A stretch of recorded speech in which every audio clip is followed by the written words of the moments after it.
Is Lille French or Flemish? I mean, there is a reason why the city is often called the capital of Flanders, even if it's part of France. Yet, the answer is probably both. And you might argue that this and this cannot mix, but that's only because you haven't experienced Lille yet. Lille is a beautiful city that truly has it all: amazing architecture, a great drinking and food scene, and a perfect size to never feel lost.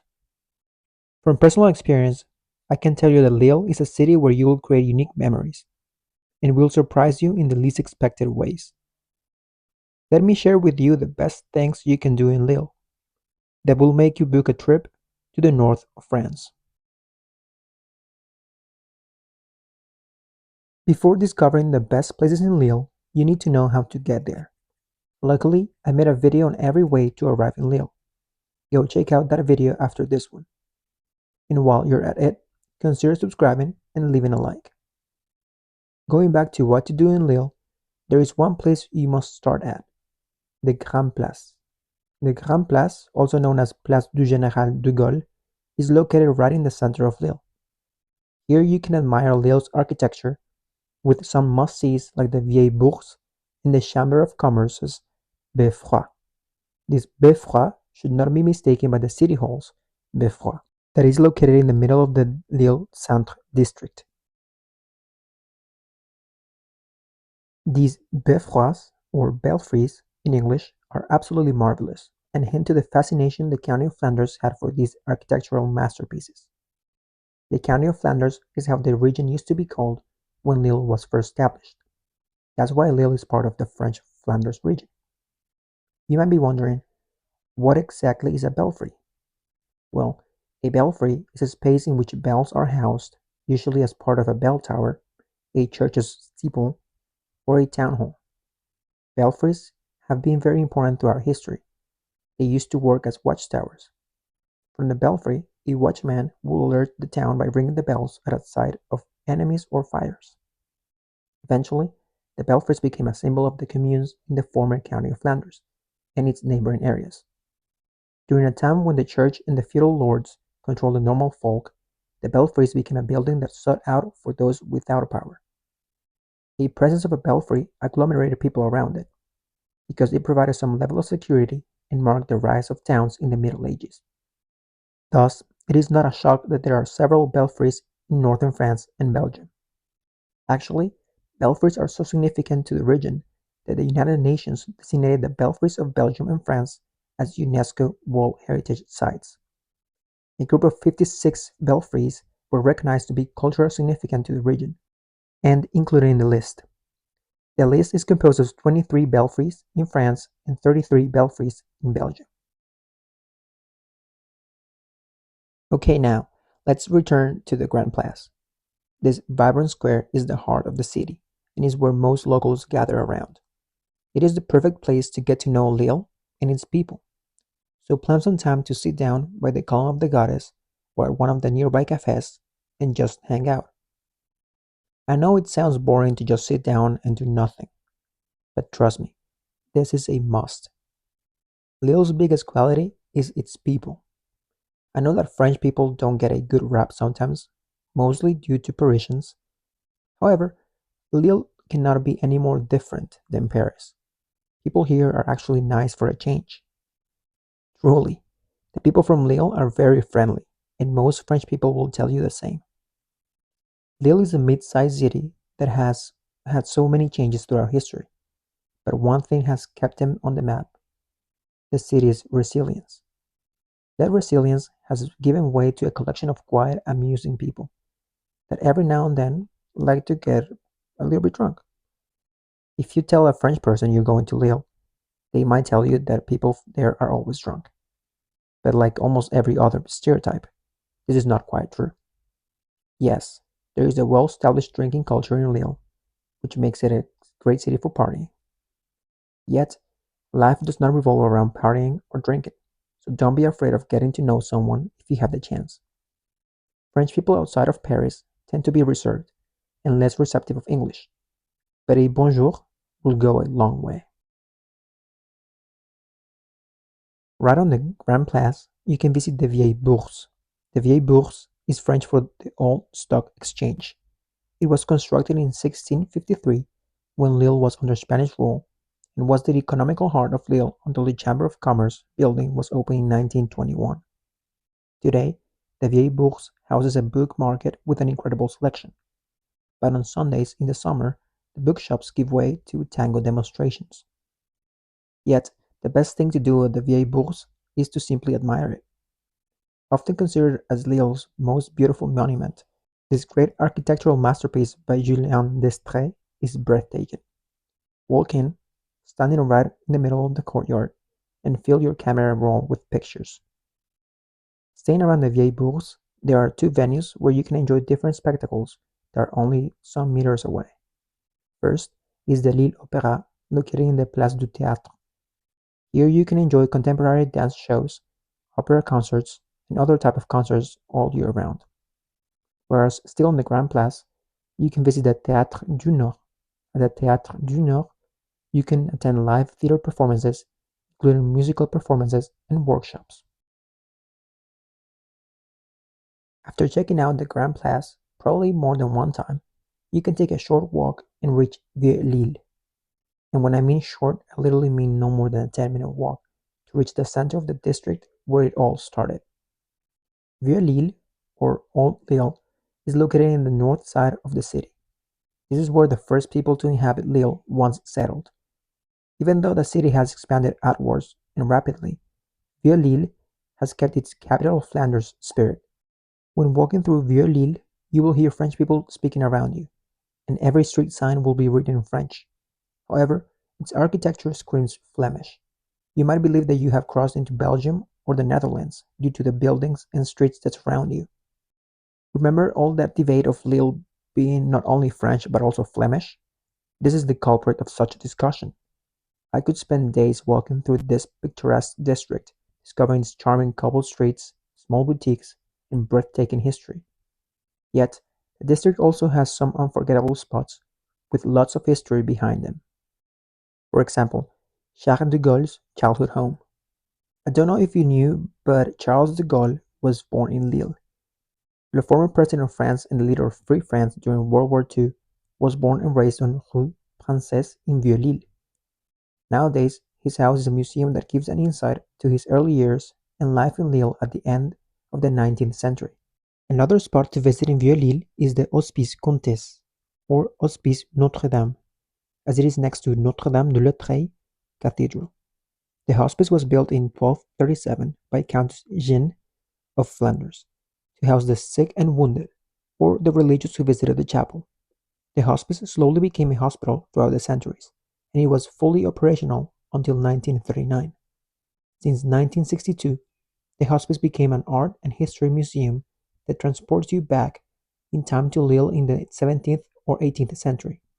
In addition, there is a garden that features about 30 different medicinal plants that were used to treat patients at the hospice. Literally across the street, you can find Notre-Dame de Latreille Cathedral. This cathedral is a gorgeous church that takes its name from a figure of the Virgin Mary dating back to the 12th century.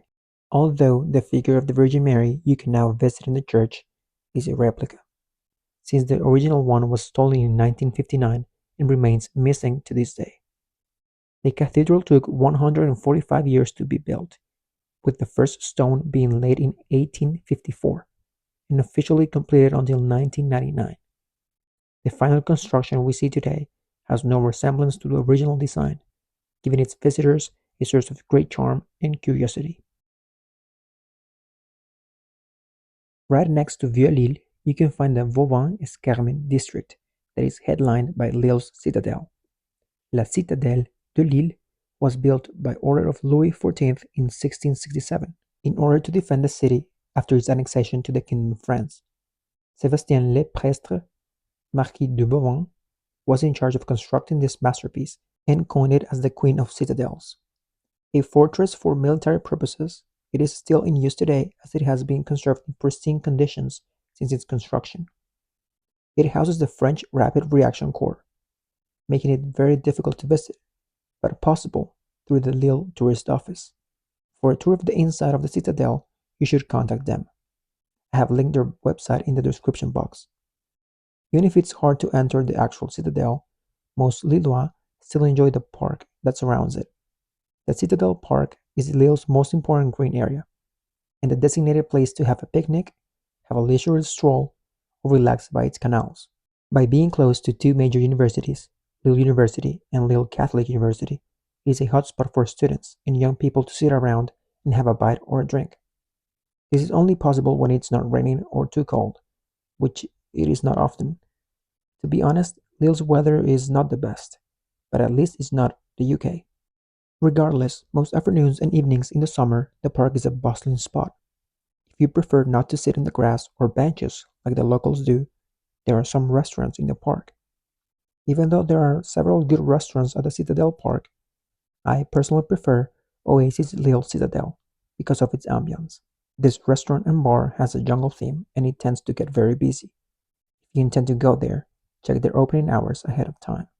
In addition, at the Citadel Park, you'll find the Lille Zoo and Cita Park. These two attractions are great for families, but you need to check when they are open as they close for the winter months. At the Lille Zoo, you can see about 400 animals of about 70 different species. This includes red pandas, several species of monkeys, and an array of different birds from all over the world. It is not a huge zoo nor the one with the most exotic animals, but for only €6 it is a bargain. I mean, if you feel like just walking around a park is not really your thing, then pay the entry fee to do so around animals from almost every continent. It is a fun activity for families and a great way to get informed and educated about the protection of diversity and endangered species. Cita Park is a family theme park, which means that it mainly caters to children and their parents. If you are not traveling with children, maybe this is not for you.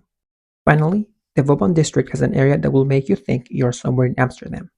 The Citadel Park is surrounded by the canals of the Dole River that are the perfect spot for taking a break, having food, or watching the sunset. The Quai du Val is a designated spot to experience the best sunsets in Lille at a ground level.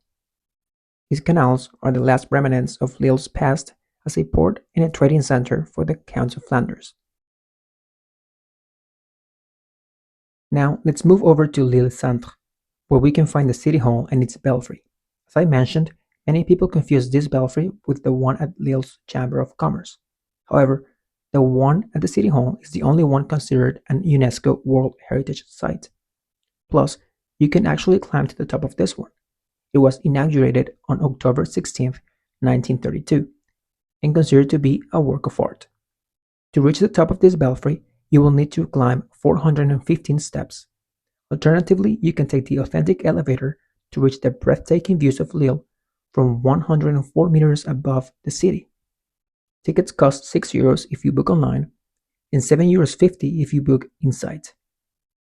The official website to book tickets, which I have linked in the description box, suggests reserving about 45 minutes to visit the belfry.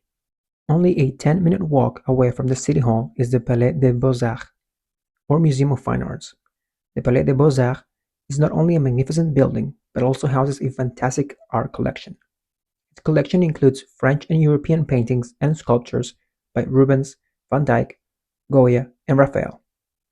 If you like going to museums or learn about the arts, you definitely have to check out this museum. Tickets cost €7 and €4 for the discounted ticket. In case this is not for you, at least stop by the Place de la République and take some pictures of one of the largest museums in France. Just looking at its majestic architecture is enough to leave you speechless. Other museums in Lille Centre include the Natural History Museum, the Lille School Museum, and the Institut Pasteur Museum in Lille. Finally, I want to leave you with two stops you have to make in Lille. First is the Euro-Lille district, which is the newest neighborhood in Lille, right next to the Grand Place. In 1986, France and the UK signed a treaty to build a Channel Tunnel. This treaty turned Lille into a major rail hub for the routes to London, Brussels, and Paris. The construction of Lille Europe train station gave way to a large number of apartment blocks in a true business district.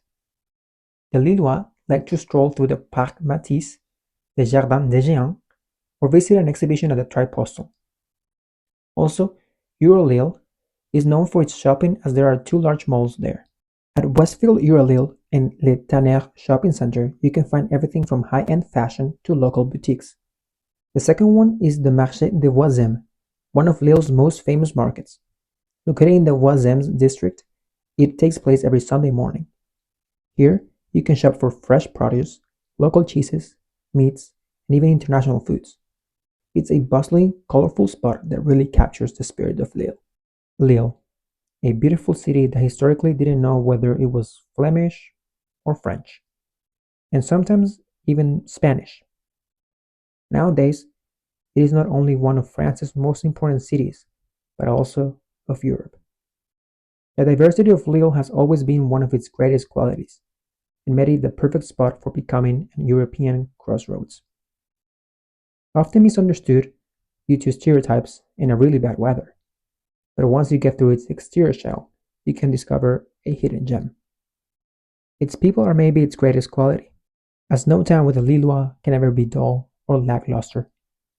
From history and culture to outdoor adventures and delicious food, Lille offers a wealth of experiences that will leave you wanting to return. In your next trip to France, avoid the basic choice of Paris and let yourself be surprised by the north, and specifically Lille.